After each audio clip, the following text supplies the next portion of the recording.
Have you ever made a mistake so monumental that it changed the entire trajectory of your life in a single heartbeat?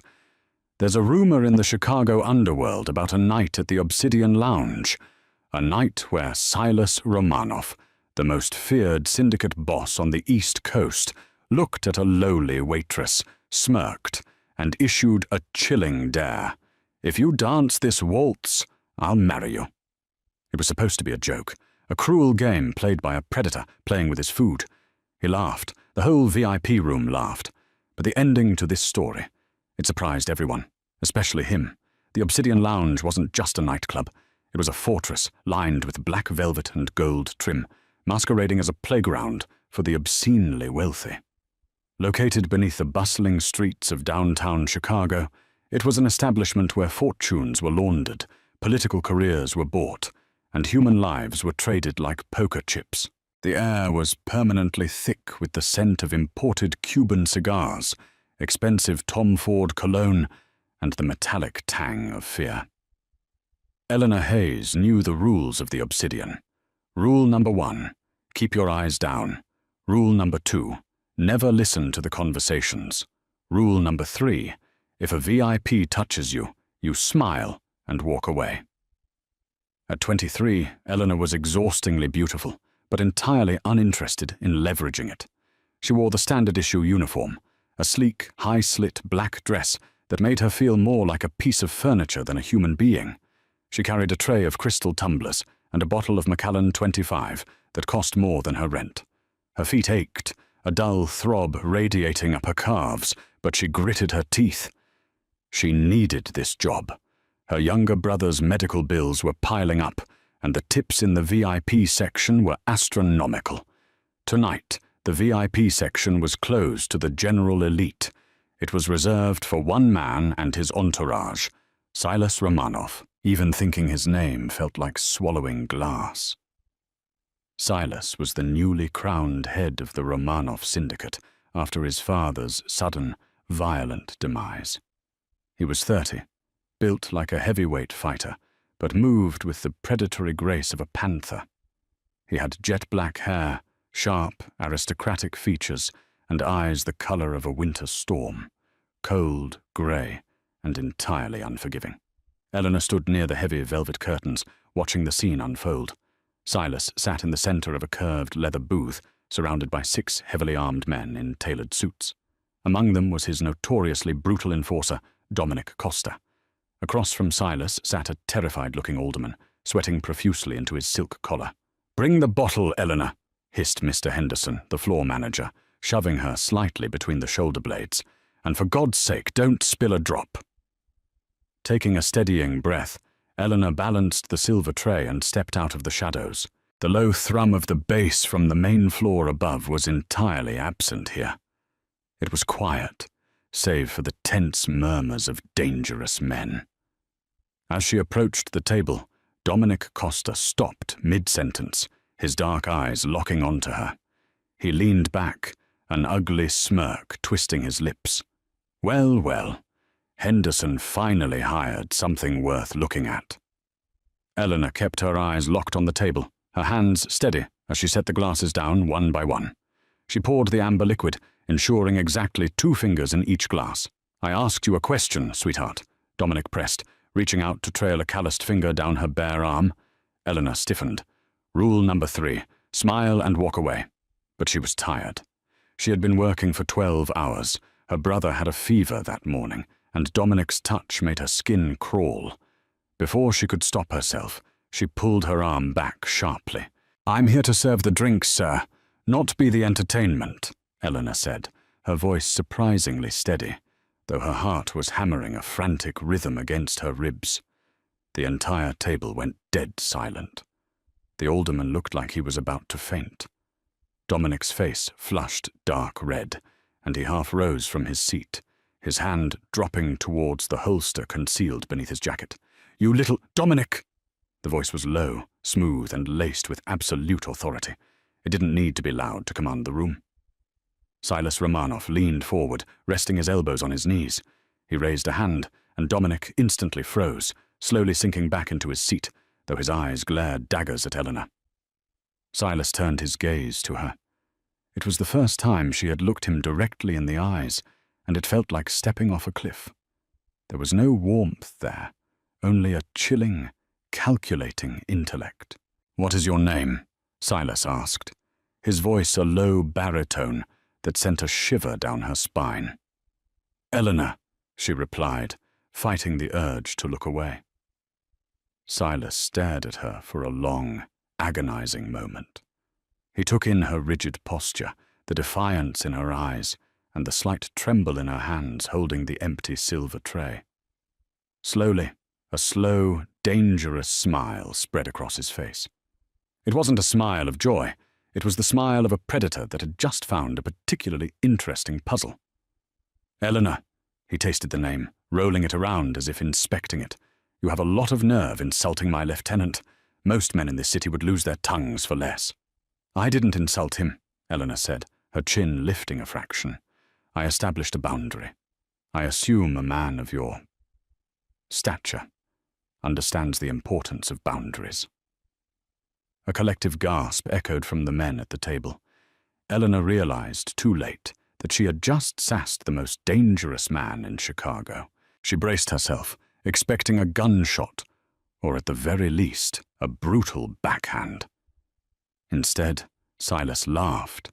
It was a rich, dark sound that seemed entirely out of place in the blood-soaked world he inhabited. He leaned back, crossing one long leg over the other. At that exact moment, the live string quartet, situated in the corner of the VIP room, hired specifically to drown out screams if negotiations went south, began to play. It was a haunting, melancholic waltz, Dmitri Shostakovich's Waltz No. 2. Silas listened to the music for a second, his eyes never leaving Eleanor. "You are a bold creature, Eleanor," Silas murmured, the amusement dancing in his stormy eyes. "I appreciate boldness, but boldness without skill is just stupidity." He stood up. He towered over her, radiating a suffocating heat and the scent of gunpowder and expensive wood. He stepped out of the booth and extended a large, scarred hand toward her. "They say this waltz requires perfect balance, perfect trust between partners," Silas said, his voice dropping to a hypnotic whisper, meant only for her. "I don't trust anyone. Let's play a game, Eleanor. If you can dance this waltz with me perfectly, without stepping on my toes, without looking away, and without trembling." He paused, the wicked smirk returning. "If you dance this waltz, I'll marry you." The men at the table erupted into rough, sycophantic laughter. Dominic slapped the table. They thought it was hilarious, the billionaire mob boss mocking the penniless, arrogant waitress. Eleanor stood frozen. She looked at his extended hand. It was a joke, meant to humiliate her, meant to put her back in her place before he inevitably had her fired. Or worse. But Eleanor had a secret. Before the debts, before her father disappeared, before her brother got sick, she had spent 15 years in competitive ballroom dancing. Eleanor didn't laugh. She didn't cry. She placed her silver tray on the edge of the table, lifted her chin, and placed her small, pale hand into the lion's jaw. "Lead the way, Mr. Romanov." The laughter in the room died a sudden, unnatural death. Dominic Costa's mouth hung slightly open. Silas's own smile faltered for a fraction of a second, a flash of genuine surprise crossing his features before the mask of arrogant amusement slid back into place. He tightened his grip on her hand. His skin was rough, calloused from years of violence, yet his touch was surprisingly precise. "Very well," Silas murmured, his voice dropping an octave. He pulled her abruptly against his chest. Eleanor gasped as she collided with a wall of solid muscle hidden beneath the tailored Tom Ford suit. He placed his right hand firmly on the small of her back, his fingers pressing into her spine through the thin silk of her uniform dress. The heat radiating from him was intense, almost overwhelming. The string quartet, sensing the shift in the room's atmosphere, seemed to play with a renewed, frantic energy. The melancholic notes of Shostakovich swelled, filling the heavy silence of the VIP lounge. 1, 2, 3. 1, 2, 3. Silas counted softly, his stormy grey eyes locked onto hers. He took the first step, moving backward with aggressive, sweeping power. He intended to throw her off balance immediately, to make her stumble so he could laugh, drop her, and end this humiliating game. But Eleanor didn't stumble. As he stepped back, she stepped forward, driving into the movement with flawless technique. She matched his long stride perfectly, her body sweeping across the black marble floor with the grace of water flowing over stone. She kept her frame rigid, her left hand resting lightly on his bicep, her right hand clasped in his. Silas's eyes narrowed. He increased the tempo, taking wider, more complex steps, spinning her towards the velvet curtains. Eleanor followed effortlessly. The heavy fabric of her uniform slit flared around her legs. She didn't look down. She didn't look at his feet. She kept her eyes locked dead onto his, her expression entirely unreadable. Where did a cocktail waitress learn to dance like a Romanov? Silas asked softly, his breath fanning across her cheek as he pulled her into a tight, dizzying spin. Where did a mob boss learn to dance like a gentleman? Eleanor countered seamlessly, emerging from the spin and stepping right back into the perfect closed position. A muscle feathered in Silas's jaw. He was no longer smiling. The amusement was gone, replaced by a dark, burning intensity. The men at the table were completely silent, watching their ruthless leader glide across the floor with a girl who was holding her own against a hurricane. They moved together in a strange, hypnotic trance.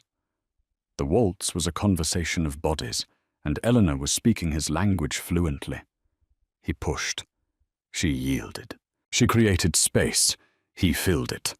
The tension between them was electric, crackling with unspoken danger and an undeniable, infuriating chemistry. Eleanor could feel the heavy shape of a weapon holstered against his ribs pressing into her side. It was a stark reminder of who she was dancing with. One wrong word, one wrong step, and she wouldn't just lose her job. She could lose her life. Yet, for the first time in years, she felt entirely alive. The exhaustion faded, replaced by pure, uncut adrenaline. "You're not afraid of me?" Silas observed, his voice a low rumble in his chest as they swept past the alderman, who was now clutching his glass with trembling hands. "Should I be?" Eleanor asked. "Everyone else is—" "Maybe everyone else is easily impressed." Silas let out a harsh breath that might have been a laugh.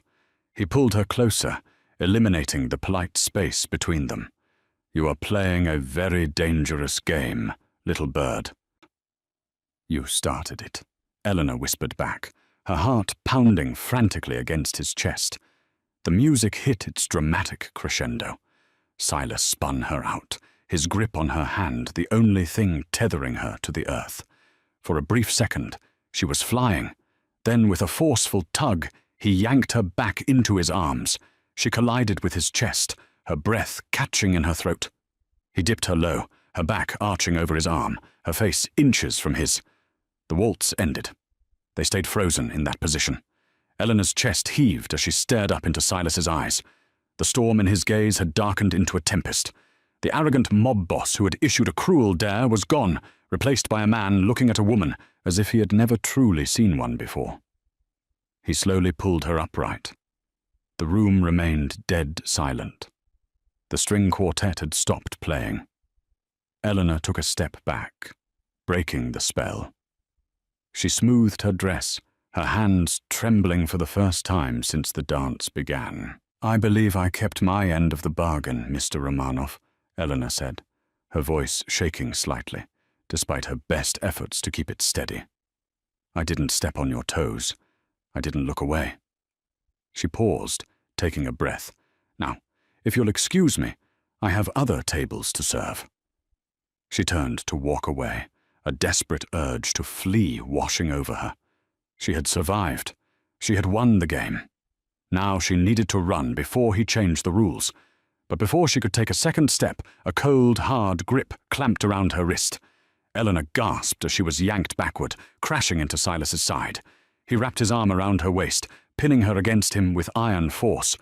"Who said you were dismissed?" Silas growled, his voice stripped of any warmth. He looked over her head toward his men. "Dominic, get the car ready. She's coming with us." Eleanor's blood ran cold. "What? No! Let me go! The dance is over!" she panicked, struggling against his grip. But it was like fighting a statue. "The dance is just beginning, Eleanor," Silas said, looking down at her, his expression utterly terrifying in its calmness. "I made a promise, and a Romanov never breaks his word." "Boss!" The shout came from one of the guards standing near the VIP entrance. It was the only warning they got. The heavy, soundproofed doors of the VIP lounge didn't just open. They exploded inward. Shards of splintered wood and black glass rained down like lethal hail. The deafening roar of automatic gunfire shattered the refined quiet of the room. The man who had shouted was instantly thrown backward, his chest blooming with crimson. The terrified alderman didn't even have time to scream before the table he was hiding under was shredded by bullets. "Get down!" Silas roared. In a single fluid motion he tackled Eleanor to the floor. The world dissolved into a cacophony of shattering crystal, screaming metal, and the sickening thud of bullets hitting flesh and furniture. Silas threw his heavy body over hers, shielding her completely as the velvet booth behind them was torn to ribbons. The Volkov syndicate had just crashed the party. The floor vibrated with the concussive force of the assault. Eleanor squeezed her eyes shut, pressing her hands over her ears. But the noise was absolute, a physical weight crushing down on her. The smell of expensive cologne was instantly replaced by the sharp, metallic stench of cordite and fresh blood. Above her, Silas wasn't panicking.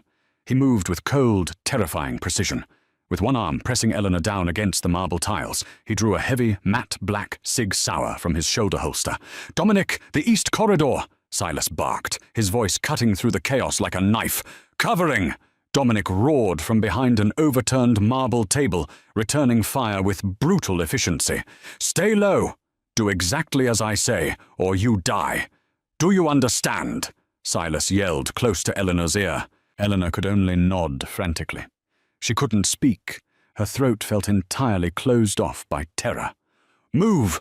Silas hauled her up by the back of her dress, practically dragging her across the floor.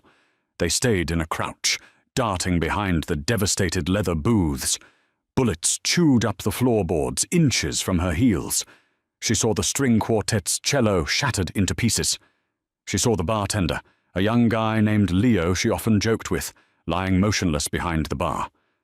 A sob tore from her throat, but Silas yanked her forward, offering no room for grief. They reached a service door disguised as a mirrored wall panel. Silas slammed his hand against a hidden keypad, leaving a bloody handprint on the glass. The door clicked open, and he shoved her inside, stepping in behind her and locking it, just as a hail of bullets shattered the mirror where they had been standing a second before. They were plunged into near darkness, illuminated only by the sickly red glow of emergency lights. It was a concrete service tunnel, damp and smelling of mildew. "Keep running," Silas ordered, his breathing heavy but controlled. Eleanor ran. She kicked off her sensible black heels, running barefoot on the freezing concrete. Her lungs burned, and her legs felt like lead, but the fear of the men behind them pushed her forward. They navigated a labyrinth of corridors, twisting and turning beneath the city streets. After what felt like an eternity, they reached a heavy steel door. Silas keyed in another code and pushed it open. The biting winter wind of Chicago slammed into them. They emerged into a desolate, garbage-strewn alleyway. A sleek, armored black SUV was already idling there, the engine a low purr. Silas grabbed the passenger door handle, but as he did, he staggered, letting out a sharp, choked grunt. He leaned heavily against the vehicle, his left arm dropping uselessly to his side. "Get in," he rasped, his face pale in the moonlight. Eleanor scrambled into the passenger seat. Silas practically fell into the driver's side, slamming the door shut. He threw the car into gear, the tires squealing as they shot out of the alley and into the slick, empty streets. As they sped through the city, dodging traffic with reckless precision, Eleanor finally looked at him. The left sleeve of his immaculate suit jacket was soaked with blood. dripping steadily onto the leather console. A bullet had grazed him deeply, or perhaps lodged in his shoulder. "You're bleeding," she said, her voice shaking. "Astute observation," Silas muttered through gritted teeth, his knuckles white on the steering wheel. "Open the glove compartment. There's a first aid kit. Tear my sleeve open and put pressure on it." Eleanor didn't hesitate. Survival instinct overrode her shock. She grabbed the kit, ripping open a thick gauze pad. She reached over, her hands slick with his blood, as she tore the ruined fabric of his shirt to expose the wound. It was nasty, a deep groove tearing through the muscle of his shoulder. She pressed the gauze hard against the wound. Silas hissed in pain, his jaw locking. But he didn't swerve. "Press harder," he commanded. Eleanor pressed down with both hands, using her body weight. "Who were they?" she demanded, the adrenaline making her bold. "Why did they attack?" "Viktor Volkov," Silas replied, keeping his eyes on the rear-view mirror. "A rival who thinks my father's death made the Romanovs weak. He chose poorly. And you decided to drag me into this?" Eleanor yelled, fear turning into furious anger. "I am a waitress. I serve drinks. I don't get shot at." Silas took a sharp corner, throwing Eleanor against him. She kept the pressure on his wound, her face inches from his. "You stopped being a waitress the moment you danced with me," Silas said, his voice terrifyingly calm. "You forced me to dance." Silas finally glanced at her, a dark, calculating look in his eyes. He hit a button, and the car descended into an underground parking garage of a high-rise building. He parked the car in a secluded corner and cut the engine. The silence in the cabin was heavy, broken only by their ragged breathing. Silas turned to her fully, ignoring the bleeding wound. He reached out with his good hand, his thumb catching a smear of his own blood on her cheek. "Did you really think I pick random waitresses to dance with, Miss Hayes?" Eleanor froze. The air in her lungs vanished. Miss Hayes. He knew her last name. She never used her last name at the club. "What?" she whispered. "Your father, Arthur Hayes," Silas said, the name dropping like a bomb in the quiet car. "A brilliant accountant, a terrible gambler. He embezzled $4 million from my father's accounts before he conveniently vanished 3 years ago, leaving you and your sick brother to drown in his debts." Eleanor's mind spun violently. Her father's disappearance, the sudden crushing debt, the men in dark suits who used to watch their apartment. She had assumed it was random loan sharks. She never knew it was the Romanov syndicate. "You knew," she breathed, horrified realization setting in. "You knew who I was the whole time." Silas leaned closer, his stormy eyes locking onto hers with a possessive intensity that made her tremble. "I've known exactly where you were for 3 years, Eleanor," Silas said softly. "I watched you drop out of college. I watched you take that miserable job. I watched you pay off pennies of a debt you could never hope to clear in 10 lifetimes. Why?"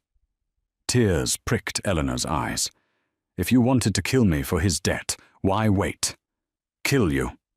Silas let out a dark, cynical chuckle. He leaned back against the headrest, closing his eyes briefly against the pain in his shoulder. "Killing you doesn't get my money back. And frankly, killing you would be a tragic waste of potential." He opened his eyes, staring at her with terrifying, absolute certainty. "I didn't issue that dare as a joke, Eleanor. The Volkovs are moving against me. I need a wife, an alliance, someone who looks innocent to the public, but has the spine to stand beside a monster without flinching. Someone who can dance the waltz without looking at her feet." He reached over, trapping her blood-stained hand in his. "Your father's debt is forgiven. Your brother gets the best medical care in the world. In exchange, you are going to put on a white dress, and you are going to become Eleanor Romanov. Welcome to the family. Moya Zhena, my wife." The sunlight filtering through the floor-to-ceiling windows was blinding, reflecting off the pristine waters of Lake Michigan. Eleanor woke with a sharp gasp, her heart hammering as the violent memories of the Obsidian Lounge crashed over her. Gunfire, shattered glass, Silas's blood on her hands, the chilling proposal. She wasn't in her cramped, drafty apartment in Pilsen. She was lying in a king-sized bed, swallowed by Egyptian cotton sheets, inside a room that cost more than her entire life's earnings. The architecture was modern, cold and flawless, a sprawling estate in Lake Forest, Illinois, heavily fortified and entirely isolated. Eleanor threw off the covers. She was wearing a silk nightgown that certainly didn't belong to her. Panic gripped her throat. "Toby," she breathed. Her 9-year-old brother was home alone with Mrs. Higgins, their elderly neighbor. He needed his medication. She bolted for the heavy oak door, throwing it open, only to collide with a wall of solid muscle. It was Dominic Costa. He stood in the hallway, his arms crossed over his tailored suit. A fresh bruise purpled across his jawbone from last night's ambush. His dark eyes evaluated her with undisguised contempt. "Going somewhere, princess?"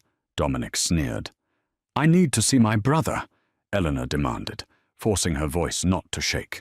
"Get out of my way." "You don't give orders here. You're leverage, nothing more." Dominic leaned in, his voice a low growl. "Silas might have a use for you, but I know what your rat of a father did.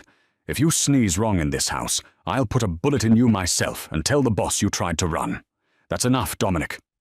Silas's voice echoed down the corridor, sharp as a whip crack. He emerged from a set of double doors, dressed in charcoal slacks, and a crisp white shirt left unbuttoned at the collar. His left arm was in a black sling, the only indicator that he had taken a bullet 12 hours ago. The ruthless energy rolling off him was suffocating. Dominic instantly backed away, dipping his head. "Boss?" "Wait downstairs," Silas ordered without looking at him. Once Dominic was gone, Silas turned his stormy grey eyes on Eleanor. He took in her pale, terrified face and the defiant set of her jaw. "Get dressed. There are clothes in the closet. We are going for a ride." "I am not going anywhere with you until I know my brother is safe," Eleanor said, her fingernails biting into her palms. "If you hurt Toby, Toby is currently eating pancakes in the pediatric VIP wing of Northwestern Memorial Hospital," Silas interrupted seamlessly. "He was transported at 3 a.m. via private ambulance. Dr. William Sterling, the foremost pediatric cardiologist in the Midwest, is reviewing his charts as we speak. He has already bumped your brother to the top of the transplant list." Eleanor physically staggered, her knees weakening. Dr. Sterling. She had spent months begging his secretary for a mere consultation, only to be turned away because she lacked top-tier insurance. You really did it," she whispered, a complicated knot of relief and horror tightening in her chest. "I told you, Eleanor, a Romanov never breaks his word."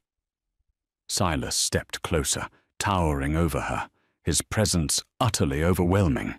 "I bought your brother's life. Now it is time for you to earn it. Get dressed." 30 minutes later, Eleanor sat in the back of an armored Mercedes Maybach, watching the affluent suburbs blur past. She wore a tailored cream skirt suit she had found in the closet.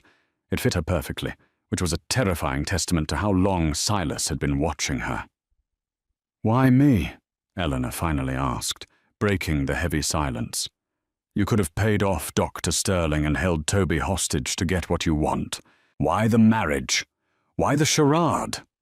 Silas poured 2 fingers of scotch from the car's built-in decanter, using his good hand. He didn't offer her any.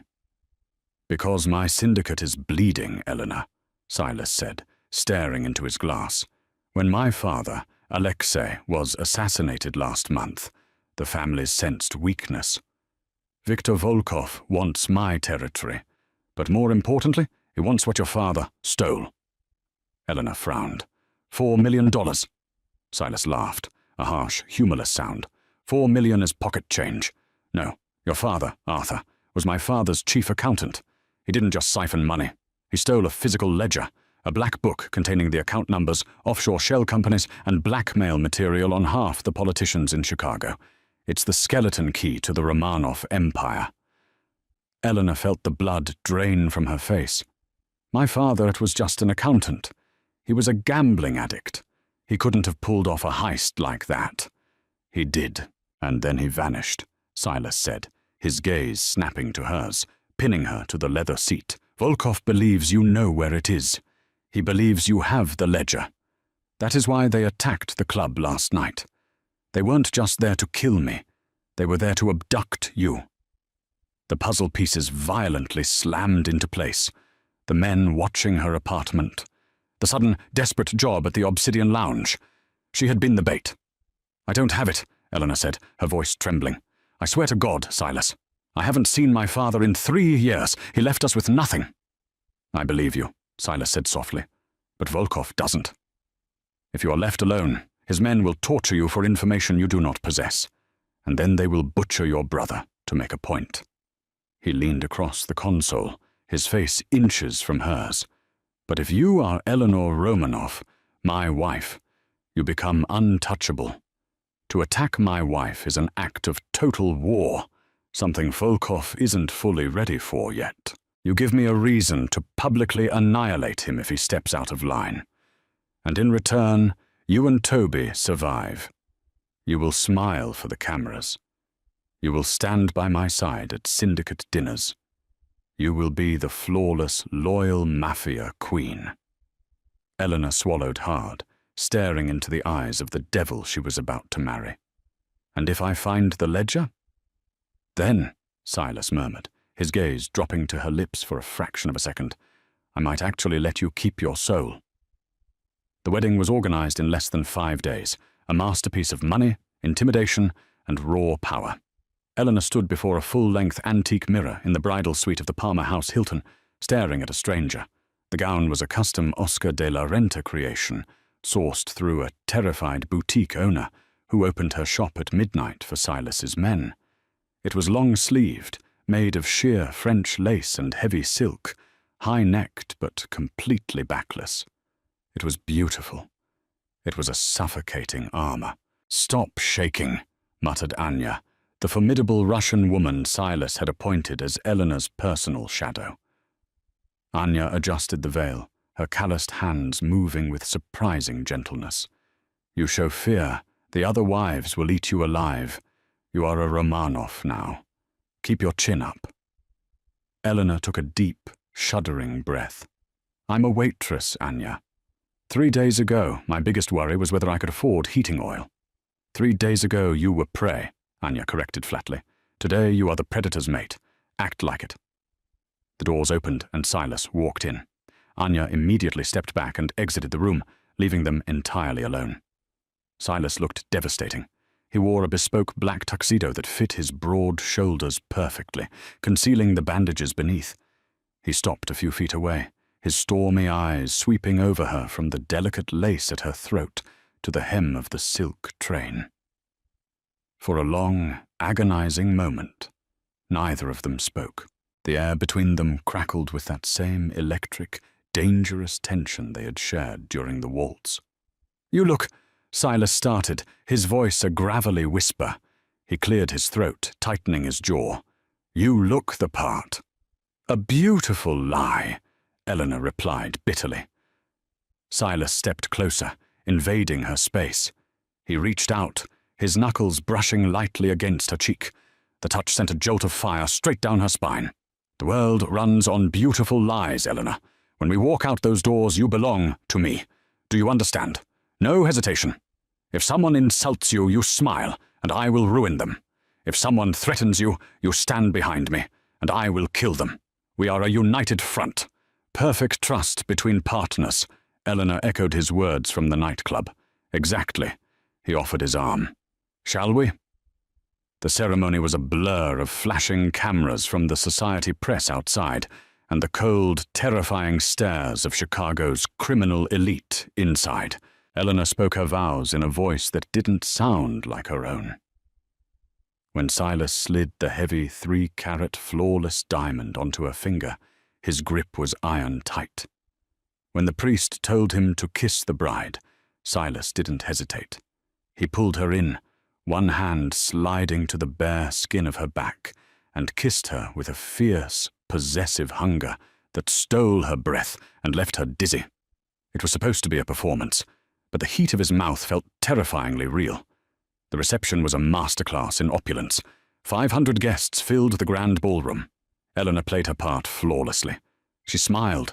She nodded at the terrifying capos and syndicate bosses. She danced the traditional first dance with Silas, moving perfectly in sync with the monster she had married. It was during the champagne toast that the facade cracked. Dominic Costa pushed through the crowd, his face pale. He bypassed the security perimeter and walked directly up to the head table, leaning down to whisper in Silas's ear. Eleanor watched Silas's expression shift. The charismatic, untouchable boss vanished. The temperature in the room seemed to drop 10 degrees. Silas's eyes went dead, flat and lethal. "What is it?" Eleanor whispered. Silas stood up slowly. "Keep smiling," he ordered her through his teeth. "Do not move from this table." He followed Dominic towards the service kitchens. Eleanor's heart pounded. She waited 5 minutes, her anxiety spiraling. Ignoring his direct order, she gathered the heavy silk of her skirt and slipped away from the table, weaving through the drunken guests and slipping through the swinging doors of the kitchen. She found them in a secluded hallway near the loading dock. Silas and Dominic were standing over a large wooden crate resting on a stainless steel prep table. 2 of Silas's guards were holding a terrified, bloody courier against the wall. "Silas!"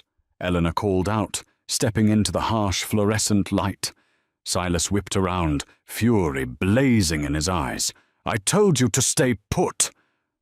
"What is happening?" Eleanor demanded, her eyes darting to the crate. Silas stepped in front of it, trying to block her view, but he was too late. Eleanor pushed past him, looking down at what lay inside. It wasn't a bomb. It wasn't a severed head. Resting on a bed of black velvet was an old, tarnished silver pocket watch. The glass face was cracked. Eleanor felt the air leave her lungs in a violent rush. Her knees buckled, and Silas caught her by the waist, hauling her against his chest. She knew that watch. She had bought it for him with her first paycheck when she was 16. The engraving on the back read, "For the best dad. Love, Eleanor and Toby." "My father," Eleanor choked out, tears spilling over her lashes, ruining her perfect makeup. "That's his." Silas reached into the box and pulled out a small, heavy piece of parchment paper resting beneath the watch.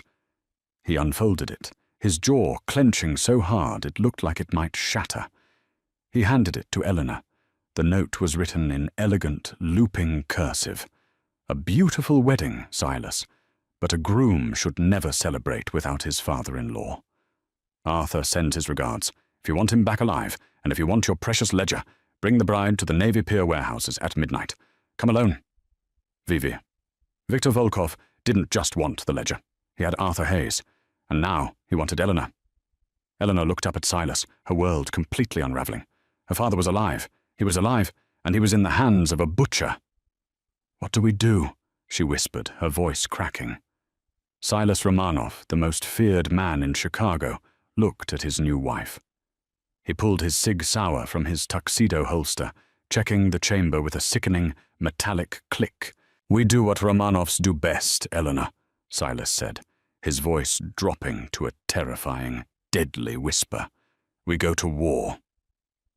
The rain began to fall as the armored Maybach crept along the desolate stretch of Navy Pier.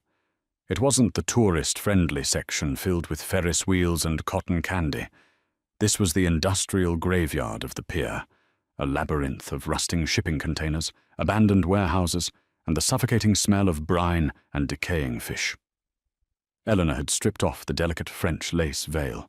She wore a heavy black tactical jacket of Silas's over her custom Oscar de la Renta wedding gown, the juxtaposition of pure white silk and ballistic nylon a perfect reflection of the night. She had traded her diamond-encrusted heels for a pair of black combat boots Dominic had tossed her from the trunk. Silas loaded a fresh magazine into his rifle, the metallic clack echoing loudly in the tense silence of the vehicle. He looked at Eleanor, his jaw tight. "You stay behind me," Silas commanded, his voice devoid of its usual arrogant smoothness. "Dominic has snipers positioned on the south cranes. If anything goes wrong, you drop to the floor and you crawl back to this car. Do you understand?" "He's my father, Silas," Eleanor said, her voice eerily calm. The panic from the hotel had evaporated, replaced by a cold, crystalline focus she didn't know she possessed. "I need to look him in the eye." Silas studied her for a heavy moment. He saw the shift in her. The frightened waitress was gone, buried beneath the weight of her new reality. He gave a single, sharp nod. They stepped out into the freezing downpour. The heavy steel doors of Warehouse 4 were cracked open, spilling a sickly yellow light onto the wet asphalt. Silas pushed the door open with his boot, his weapon raised. The interior was cavernous, filled with stacks of wooden pallets. In the center of the room, under a single halogen bulb, stood a folding card table. Standing behind it was Viktor Volkov. He was a mountain of a man with a thick silver beard and a jagged scar that cut through his left eyebrow. Flanking him were 6 heavily armed mercenaries. But it was the man sitting comfortably in a folding chair next to Volkov that made Eleanor's breath catch in her throat. Arthur Hayes. He wasn't bruised. He wasn't tied up. He was wearing a bespoke Italian suit, sipping a glass of scotch, and laughing at something Volkov had just said. "Ah, the happy couple," Volkov boomed, spreading his arms in a mock, welcoming gesture. "Punctual. I respect that in a man, Silas. And Eleanor, a beautiful bride. Truly." Eleanor ignored Volkov. Her eyes were locked onto the man she had spent 3 years crying over. The man who had left her to drown in debt. Who had left Toby to die of a failing heart. "Dad?" Eleanor whispered, the word tasting like ash in her mouth. Arthur set his glass down. He looked at his daughter, not with the relief of a rescued hostage, but with the mild annoyance of a businessman interrupted during a meeting. "Hello, Eleanor," Arthur said smoothly, standing up and brushing a speck of dust from his lapel. "I must say I'm impressed. I knew you were resourceful, but catching the eye of the Romanov boss, that's stepping up in the world." The truth hit Eleanor like a physical blow to the stomach. The air rushed out of her lungs. You aren't a hostage," she breathed. "A hostage?" Arthur chuckled, shaking his head. "Don't be dramatic, sweetheart. Victor and I are partners. We have been for 3 years. Silas stepped slightly in front of Eleanor, his broad shoulders shielding her. "You sold my father out, Arthur. You stole the ledger, and then you ran to his biggest rival. You are a dead man walking." "I made a smart investment, Silas," Arthur countered, a smug smile playing on his lips. "Your father was old money. He lacked vision. Victor offered me double my salary and a percentage of the Romanov territories once we took you down, but there was a problem." Arthur looked directly at Eleanor, his eyes entirely devoid of paternal warmth. "I couldn't bring the physical ledger with me when I fled. Your father's men were too close. I had to hide it. I hid it in the one place I knew Alexei Romanov would never look." Arthur sighed heavily. "I hid it inside Toby's old acoustic guitar case, the one he never plays anymore." Eleanor stood frozen. "I needed you to bring it to me, Eleanor," Arthur continued, stepping out from behind the table. "But you were under constant surveillance by Silas's men. I couldn't get to you. Then you went and married the boy. It was the perfect opening. Victor's men sent the watch to the wedding, knowing Silas's ego would demand a face-to-face confrontation to save his new bride's father." Arthur held out his hand. "Give me the ledger, Eleanor. I know you found it. Toby's guitar case was thrown out 2 years ago, but the ledger wasn't inside it. Give it to me, and Victor will let you and your new husband walk out of here. Keep it, and Toby won't make it to his surgery tomorrow morning." A heavy, suffocating silence descended on the warehouse. The rain hammered relentlessly against the tin roof. Silas's grip tightened on his rifle. He had brought an army, but if Volkov had men at the hospital, they were entirely checkmated. He looked back at Eleanor, a profound, uncharacteristic apology in his storm-grey eyes. He had failed to protect her, but Eleanor wasn't looking at Silas. She was looking at the ground, and then, softly at first, she began to laugh. It was a cold, humorless sound that echoed off the damp concrete walls. Silas frowned, lowering his weapon slightly.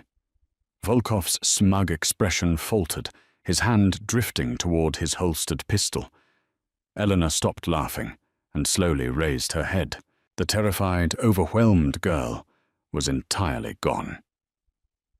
In her place stood a woman with eyes as ruthless and calculating as the Mafia boss standing beside her.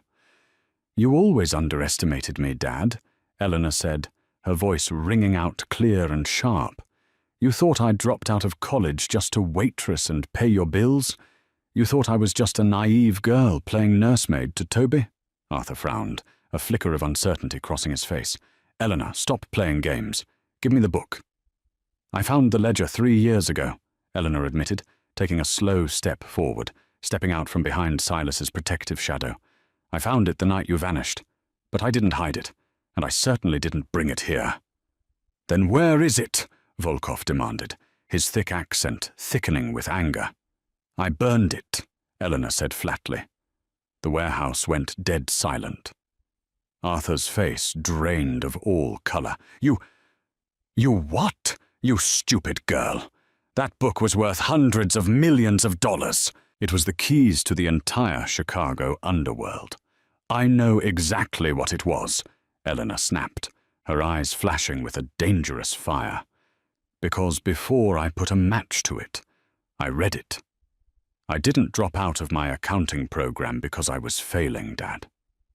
I dropped out because my professors said I had a photographic memory and an unnatural aptitude for forensic decryption. I'm twice the accountant you ever were." She tapped her temple with a single manicured finger. "Every offshore routing number, every shell company, every blackmail file on the aldermen and the judges. There is no physical book anymore, Victor. The Romanov ledger is locked right here. I am the ledger." Volkov's eyes widened in realization. Silas stared at his new wife, utterly mesmerized. The woman he had forced into a waltz had just checkmated 2 of the most dangerous men in the city. "If that's true," Volkov growled, pulling his weapon and pointing it directly at Eleanor's chest, "then I will just cut your head off and take Silas's territories by force. Shoot them both." "I wouldn't do that, Victor," Eleanor said calmly, not even flinching at the gun. "Because while I was sitting in the back of Silas's Maybach on the way here, using his highly encrypted, satellite-linked Wi-Fi, I did a little banking." She reached into the pocket of Silas's tactical jacket and pulled out her smartphone. "Your primary offshore accounts in the Cayman Islands, the ones ending in 4,482 and 9,110, Eleanor recited flawlessly. "You thought they were secure because Arthur linked them to the Romanov Phantom network. But since I know the master decryption keys, I just transferred $75 million of your liquid assets into a blind trust controlled by the Romanov syndicate." Volkov froze. "You're lying." As if on cue, Volkov's satellite phone in his breast pocket began to ring frantically. He slowly reached into his coat, keeping his gun leveled at Eleanor. He answered the phone, pressing it to his ear. Eleanor watched as his face went from red to pale to a sickly shade of grey. "Gone?" Volkov whispered into the phone. "What do you mean, gone?" He dropped the phone. He turned to Arthur, his eyes blazing with a murderous, unhinged fury. "You told me she was a stupid waitress. You told me she was leverage. Victor, wait. She's bluffing," Arthur pleaded, backing away, his hands raised in terror. "Karma is a bitch, Dad," Eleanor whispered. "Take them down," Silas roared. All hell broke loose. Silas didn't aim for Volkov's men. He aimed directly for the floodlights above them. The warehouse plunged into pitch darkness, save for the strobing flashes of muzzle fire. The deafening roar of automatic weapons filled the space. Eleanor dropped to the floor instantly, pressing herself against the cold concrete as bullets chewed through the air above her. She felt a heavy hand grab her tactical jacket and drag her violently behind a stack of steel shipping crates. It was Silas. He smelled of cordite and rain. The firefight lasted less than 60 seconds. Dominic's snipers had done their job from the crane towers, picking off Volkov's mercenaries through the high warehouse windows the moment the lights went out. When the shooting stopped, The silence was ringing and absolute. Silas clicked on a tactical flashlight attached to the barrel of his rifle. The beam swept across the floor. Volkov's men were down. Viktor Volkov himself lay near the card table, entirely neutralized. And cowering in the corner, miraculously untouched but weeping hysterically, was Arthur Hayes. Silas kept his rifle leveled at Arthur's chest and looked down at Eleanor. "Do you want me to kill him?" he asked, his voice dead serious. It wasn't a threat. It was a wedding gift.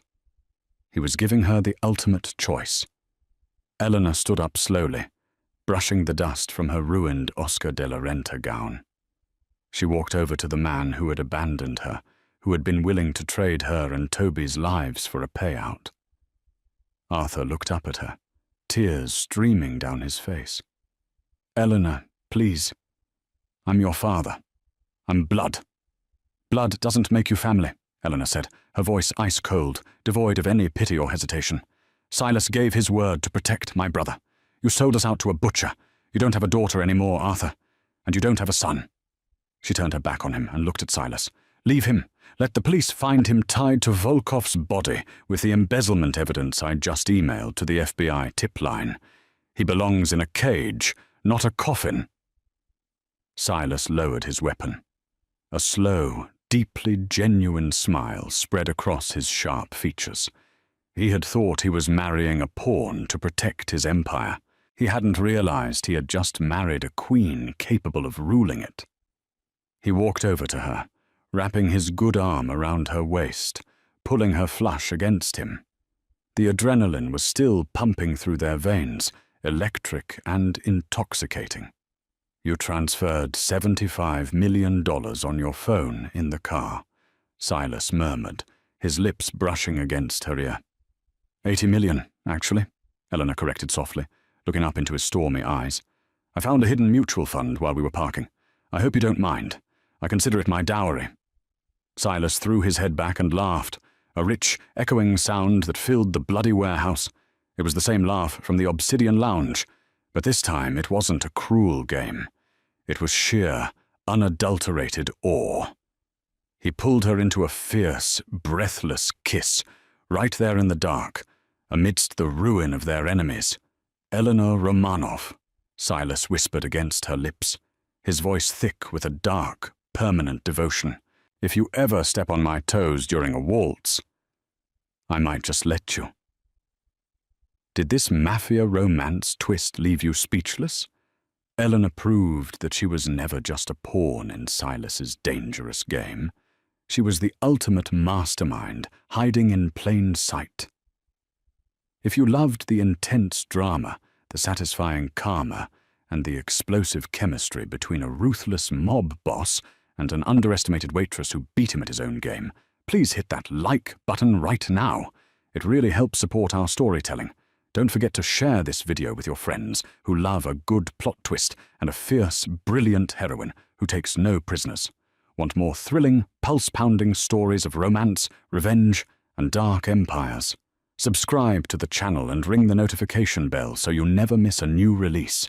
Drop a comment below telling us what you thought of Eleanor's ultimate revenge on her father.